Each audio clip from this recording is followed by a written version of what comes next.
जैसे ही आज मैंने अपने कमरे का गेट खोला, सामने था मंदिर और वो भी इतना प्यारा सज रहा था ना। बड़े भाई साहब ने भाई रौनक लगा दी मंदिर में। मैं कोमल, मेरे ब्लॉग में आपका स्वागत है। आज थी पूनम, माँ की पूर्णिमा, जो बहुत बड़ी पूनम है।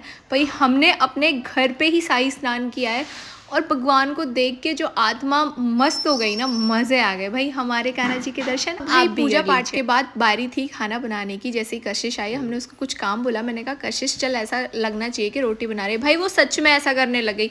मैंने कहा बेटा, जिस दिन ये जिम्मेदारी तुम्हारे ऊपर आ जाएगी ना, तुम सबकी बैंड बजा दोगे। क्योंकि बच्चों का क्या है, जब इनको नशा चढ़ता है ना, काम का कर लेते हैं, और जब इनका मन नहीं होता है ना, तो इनका मुंह चढ़ जाता है। यहाँ पे दीदी भाई मेरे को प्रवचन सुना रही हैं कि ये जो रायता है ना, चुपचाप से खुद ले ले। मैं अब बहुत दिनों के बाद पहुंच गई छत पे कुछ वीडियो शूट करने के लिए। काफ़ी टाइम हो गया यार, अभी रेगुलरली रहना है मुझे इंस्टाग्राम पे। ये सब कुछ करने के बाद अपने डेली रूटीन पे वापस आते हैं और हम बैठ गए बच्चों को पढ़ाने। फटाफट से ड्रेस चेंज की। अब जो बच्चों को सम्स दिए थे वो मैंने फटाफट से चेक किया और देखा कि भाई वो करेक्टली करते या नहीं कर रहे हैं। फिर हम लोग आए नीचे, देखा ड्रैगन फ्रूट है, और बच्चा पार्टी को तो भाई बड़ा ही अच्छा लगता है। मिस्टी बाबू को ज़्यादा पसंद है, यहाँ की ध्वनित कशिश को बिल्कुल नहीं पसंद। मेरे को और दीदी को भाई बहुत अच्छा लगा।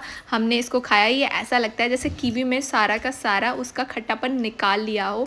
लाइट चली गई थी और मेरे साथ बाबू बैठ गई थी खाना खाने। वैसे दीदी का, भैया जी का और मम्मी जी का व्रत था, उन्होंने व्रत खोला और अब आई फूलों की टोकरी नीचे, जिसको दीदी को जमाने में टाइम लगने वाला है। और मैं ध्वनित को बोल रही हूँ, ध्वनित भाई तेरी तो लगन आई है, आज तेरे लिए हम गीत गा देते। वो बड़ा ही शर्मा रहा था, जैसे भाई सचमुच में उसकी शादी जो होने वाली है।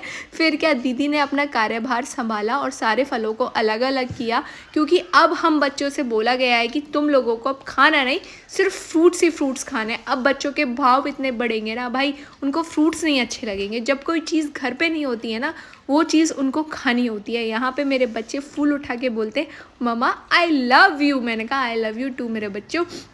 और फिर मैं लग गई अपने काम धाम में। मैंने अपने रूम को समेटा और बारी थी जो नीचे से हमारे कपड़ों की शाम को घड़ी बन जाती है। हम लोग लास्ट में शाम को आते हैं, फटाफट से अपने कपड़ों को तय बना के रख देते हैं, एक एक करके लाइन में। सुबह के कपड़े सुबह की लाइन में रख दिए जाते हैं। यहाँ पे मेरे को ध्वनित बोलने आया कि चाची बाबू मिस्टी मुझे नहीं सोने दे रही हैं, प्लीज़ आप इनको संभालो, नहीं तो मैं इनकी कुटाई लगा दूंगा। बेटा मैंने उसको बोला कुटाई लगाएगा उससे पहले तेरे को ही मैं कूट दूंगी। मिलते हैं नेक्स्ट ब्लॉग में, बाय बाय।